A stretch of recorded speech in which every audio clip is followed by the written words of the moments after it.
The idea of overcoming emetophobia seems insurmountable. Well, why does it?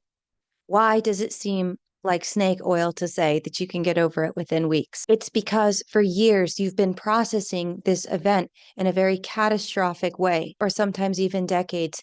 You've told yourself that this thing is terrifying. It is a fate worse than dying in most cases. It is a debilitating disorder because of what we have told ourselves for years. Your body's only response is to try to protect you and maintain a sense of peace and homeostasis. That's why it reacts as it does, with so much anxiety and so much avoidance, because if you believe that you can't cope with something, you have to then avoid it. We have 50 to 60,000 thoughts a day, and emetophobes report at least 95% of them being some kind of fearful cognition related. Even if it's not directly related, their thinking is somehow related to emetophobia in some sense. Your body is doing what it is supposed to be doing. It just learned something incorrectly. At some point, you processed the thought or the event of throwing up as dangerous, as scary, as something that is a threat to your existence. And from then on, you now feel very powerless about this thing. You've catastrophized it, you've blown it out of proportion. And what we often see, you can actually see on social media, is when emetophobes tend to be sick, they will report that it wasn't as bad as they had thought it was. It's that anticipatory anxiety that creates a sense of dread and terror and feels so overwhelming and controlling that is actually the problem, part of the problem. The reason that we can get over it in weeks, and it's not this big, scary mountain or ambiguous disorder or disease or whatever you want to call it, is because we know how it was created. When we know how it was created, it's as simple as deconstructing a recipe. There's a recipe for mental illness, there's a recipe for depression, anxiety, obsessive compulsive, eating disorders, and emetophobia. When you understand what the recipe is, you can start deconstructing the parts. And that is a very comforting thing, to understand how predictable is to deconstruct and uncreate emetophobia. It just feels big and scary right now because that's how it's been probably since you were 8, 9 years old. You can't even imagine a life without it. It's been there with you. It's been your identity, but it doesn't have to be. It's not snake oil to say that. People like me are living proof of that. We have many emetophobe specialists because we are the people who feel a responsibility to get this program out in front of the world, because there are 8.8% of population currently struggling with emetophobia, and often emetophobia gets worse over time, and it leads to other disorders and mental health struggles like avoidance and restriction when it comes to eating, malnutrition, sometimes even being hospitalized or death. And that's not to scare you, it's to give credence and to understand how debilitating this is, especially if you're a parent listening for your child. It is absolutely critical that you deal with this right now, because every single day that you don't is a wasted day. It is getting worse because it's a cycle that reinforces itself. Emetophobes also tend to be very brilliant and bright people. They tend to have success in all the other areas of their lives. It's just this one thing. And just like I used to say, I want to get rid of this stupid thing. I don't understand why it's just this thing that is holding me back. And in our consultations on their Thrive Quotient reports, they tend to have 70 to 100% fearful cognitions. So I think it's pretty amazing that they are successful in their life, because if you're almost 100% of the time living in fear, the fact that you're still successful, I mean, imagine what you can do without all those fearful, scary cognitions in your life. Imagine if it wasn't on your mind. Imagine what you could accomplish. Imagine what kind of parent you would be. Imagine what you would do in your career without all of this. Imagine some people haven't even imagined their life without it because they've been living with it for so long. But I want you to just take the time to think about what your life would be without this in your life. What would your life look like? Where would you go? Who would you be? What would you do? Emetophobes tend to have a really high desire for control because they're trying to avoid so much in their life. But they can also use that high desire for control in a good way to use that power and that drive to overcome emetophobia.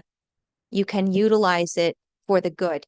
You can utilize those skills and sometimes the obsessive thinking, in a sense, to study and really to understand and wrap your head around the tools and the concepts and the exercises that you would be provided by going through the coaching program with me. I always tell my clients that. I say, use these thinking styles in a productive way. We're gonna start now by switching that over. If you really love to avidly read and you feel a little bit obsessive about things like your grades in school, well, take that and use it to get over emetophobia.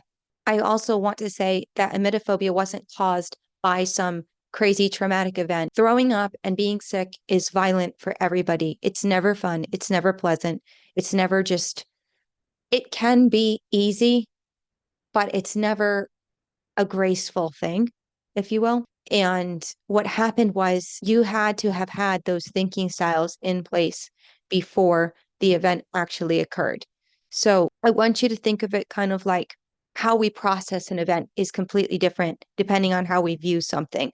So a woman may view a pregnancy test in different ways depending on her situation and her beliefs at the time.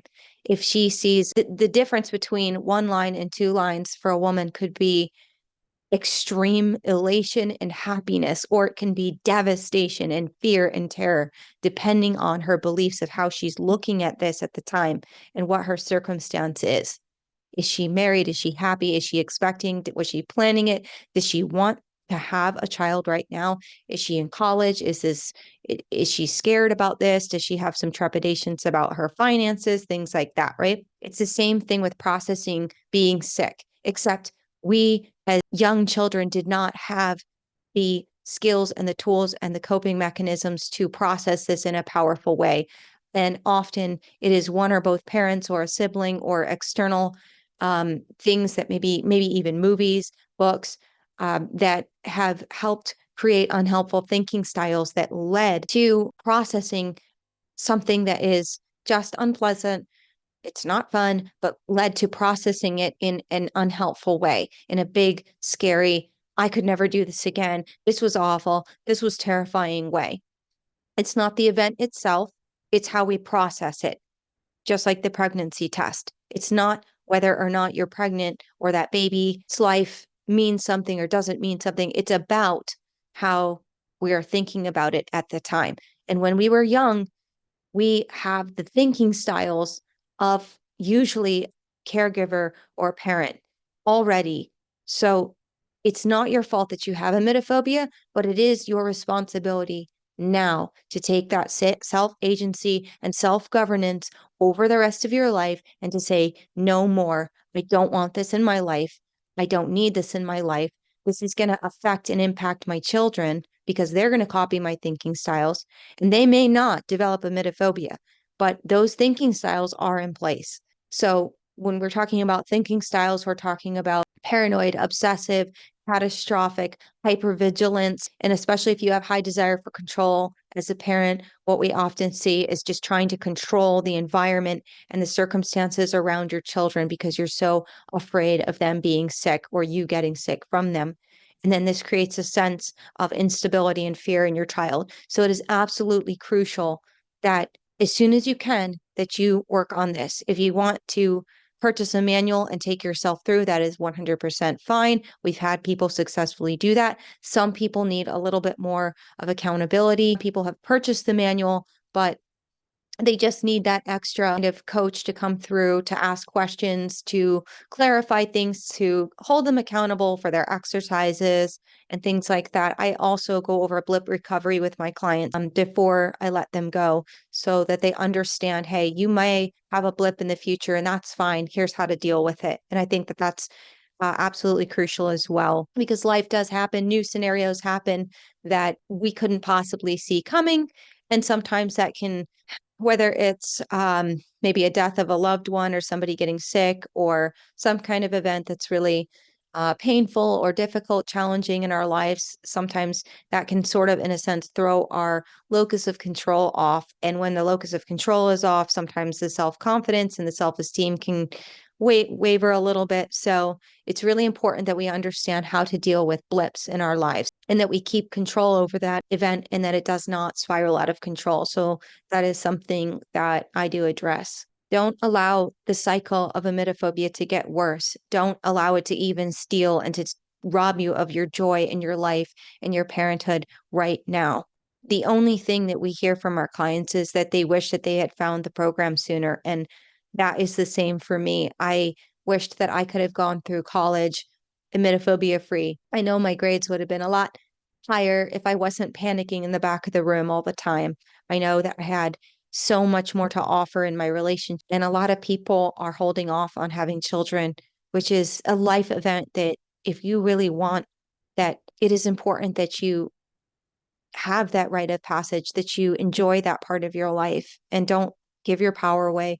Don't let emetophobia rob you of that or rob you of the joy that you could be experiencing with your children, whether that's cuddling with them, putting them to bed at night, sleeping well, not being afraid of that dreadful knock on the door at night that most emetophobe mothers really struggle with. You can sleep well, you can relax, you can go on trips, you can be a spontaneous, fun mom.